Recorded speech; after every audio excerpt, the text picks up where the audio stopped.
Hi friends, ನಮಸ್ಕಾರ ಎಲ್ರಿಗೂ. Welcome back to the channel. ನಾನು ಪೂರ್ಣಿಮಾ. ಇವತ್ತು ಆಂಜನೇಯ ಸ್ವಾಮಿಗೆ ವೀಳ್ಯದೆಲೆ ಹಾರವನ್ನು ಯಾಕೆ ಅರ್ಪಿಸಬೇಕು, ವೀಳ್ಯದೆಲೆ ಹಾರವನ್ನು ಆಂಜನೇಯ ಸ್ವಾಮಿಗೆ ಅರ್ಪಿಸೋದ್ರಿಂದ ಏನೆಲ್ಲ ಶುಭ ಫಲಗಳು ನಿಮಗೆ ದೊರೆಯುತ್ತೆ, ಯಾಕೆ ವೀಳ್ಯದೆಲೆ ಅತ್ಯಂತ ಶ್ರೇಷ್ಠವಾದದ್ದು ಅನ್ನೋದನ್ನು ಇವತ್ತಿನ ವಿಡಿಯೋಲಿ ನಾನು ನಿಮಗೆ ತಿಳಿಸಿಕೊಡ್ತೀನಿ. ಈ ವಿಡಿಯೋನ ನೋಡೋಕ್ಕೂ ಮುಂಚೆ ಚಾನಲ್ಗೆ ಹೊಸಬ್ರಾದರೆ ಸಬ್ಸ್ಕ್ರೈಬ್ ಮಾಡ್ಕೊಳ್ಳಿ, ಹಾಗೆ ಪಕ್ಕದಲ್ಲೇ ಇರುವಂತಹ ಬೆಲ್ಲೈಕಾನ್ ಮರಿದಲ್ಲೇ ಕ್ಲಿಕ್ ಮಾಡಿ. ಇದರಿಂದ ಹೊಸ ವೀಡಿಯೋಸ್ ಬಂದರೆ ನಿಮಗೆ ನೋಟಿಫಿಕೇಷನ್ ಬರುತ್ತೆ. ವಿಡಿಯೋ ಇಷ್ಟ ಆದಲ್ಲಿ ಲೈಕ್ ಮಾಡಿ, ಕಮೆಂಟ್ ಮಾಡಿ, ಹೆಚ್ಚು ಜನಕ್ಕೆ ಈ ವಿಡಿಯೋನ ಶೇರ್ ಮಾಡಿ. ಆಂಜನೇಯ ಸ್ವಾಮಿ ದೇವಸ್ಥಾನಕ್ಕೆ ನೀವು ಹೋದಾಗ ಅಲ್ಲಿ ನೋಡಿರ್ತೀರ, ಆಂಜನೇಯಂಗೆ ವೀಳ್ಯದೆಲೆ ಹಾರವನ್ನು ಹಾಕಿರ್ತಾರೆ. ಭಕ್ತರು ತಮ್ಮ ಇಷ್ಟಾರ್ಥಗಳು ನೆರವೇರಬೇಕು ಅಂದರೆ ಅಥವಾ ಅವರ ಕಷ್ಟಗಳೆಲ್ಲ ಪರಿಹಾರ ಆಗಬೇಕು ಅಂತ ಸ್ವಾಮಿಗೆ ವೀಳ್ಯದೆಲೆ ಹಾರವನ್ನು ಅರ್ಪಿಸಿರ್ತಾರೆ. ಯಾಕೆ ವೀಳ್ಯದೆಲೆ ಅಷ್ಟೊಂದು ಶ್ರೇಷ್ಠ, ಆಂಜನೇಯ ಸ್ವಾಮಿಗೆ ಯಾಕೆ ವೀಳ್ಯದೆಲೆ ಅತ್ಯಂತ ಪ್ರಿಯವಾದದ್ದು ಅಂತ ನೋಡೋಣ.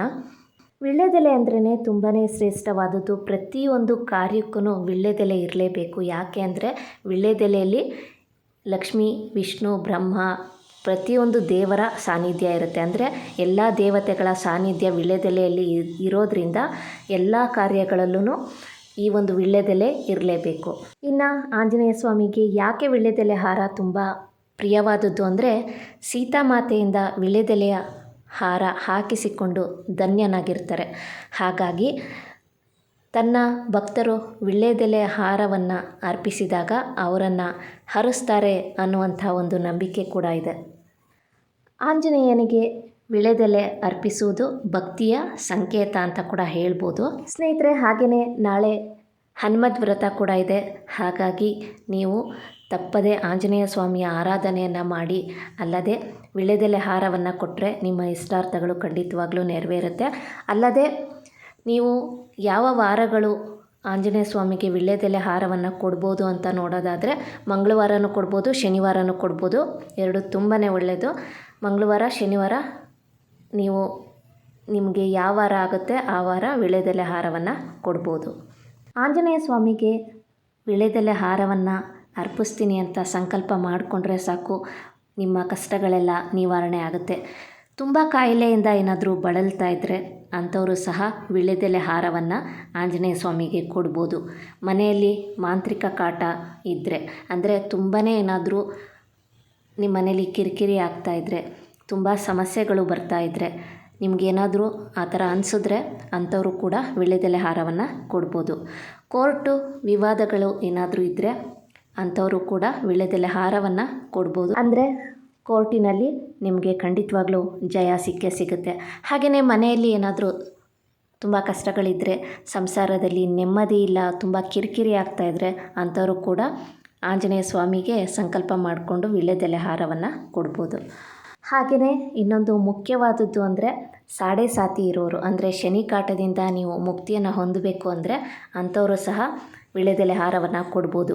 ಹಾಗೆ ಬಿಸ್ನೆಸ್ ಎಲ್ಲ ಲಾಸ್ ಆಗ್ತಿದೆ ಅಂದರೆ ಅಂಥವರು ಕೂಡ ಸಂಕಲ್ಪ ಮಾಡಿಕೊಂಡು ವೀಳ್ಯದೆಲೆ ಹಾರವನ್ನು ಕೊಡ್ತೀನಿ ಅಂದ್ಕೊಂಡ್ರೆ ಸಾಕು. ವೀಳ್ಯದೆಲೆ, ಹಣ್ಣುಗಳು ಹಾಗೂ ದಕ್ಷಿಣ ಸಮೇತ ತಾಂಬೂಲ ದಾನ ಮಾಡಿದ್ರೆ ವ್ಯಾಪಾರ ತುಂಬ ಚೆನ್ನಾಗಾಗುತ್ತೆ. ಹಾಗೆಯೇ ನೀವು ಹೆಚ್ಚು ಆಂಜನೇಯ ಸ್ವಾಮಿಯನ್ನು ಆರಾಧನೆ ಮಾಡಬೇಕಾಗತ್ತೆ. ಸುಂದರಕಾಂಡ ಪಾರಾಯಣ ಮಾಡಿ ಸ್ವಾಮಿಗೆ ವೀಳ್ಯದೆಲೆ ಹಾರ ಹಾಕಿಸಿದರೆ ಸಕಲ ಕಾರ್ಯಗಳಲ್ಲೂ ವಿಜಯ ಸಿಕ್ಕುತ್ತೆ.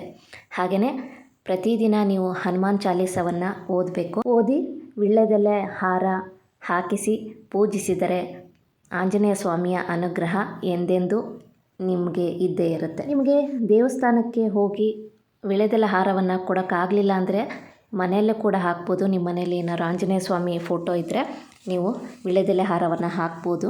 ಸ್ನೇಹಿತರೆ, ವೀಳ್ಯದೆಲೆ ಹಾರ ತುಂಬಾ ಶ್ರೇಷ್ಠವಾದದ್ದು.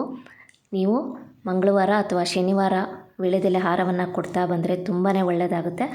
ನಿಮ್ಮ ಕಷ್ಟಗಳೆಲ್ಲ ಪರಿಹಾರ ಆಗುತ್ತೆ. ಹಾಗೆಯೇ ನಿಮ್ಮೆಲ್ಲ ಮನೋಕಾಮನೆಗಳು ಈಡೇರುತ್ತೆ. ಸ್ನೇಹಿತರೆ, ನೋಡಿದ್ರಿ ಅಲ್ಲ, ವೀಳ್ಯದೆಲೆ ಹಾರದ ಬಗ್ಗೆ ಒಂದಷ್ಟು ಮಾಹಿತಿ ತಿಳಿಸಿಕೊಟ್ಟಿದ್ದೀನಿ. ಇವತ್ತಿನ ವಿಡಿಯೋ ನಿಮಗೆ ಇಷ್ಟ ಆಗಿದೆ ಅಂತ ಅಂದ್ಕೊತೀನಿ. ಇಷ್ಟ ಆದರೆ ವಿಡಿಯೋಗೆ ಲೈಕ್ ಮಾಡಿ, ಕಮೆಂಟ್ ಮಾಡಿ, ಹೆಚ್ಚು ಜನಕ್ಕೆ ವಿಡಿಯೋನ ಶೇರ್ ಮಾಡಿ. Thank you for watching.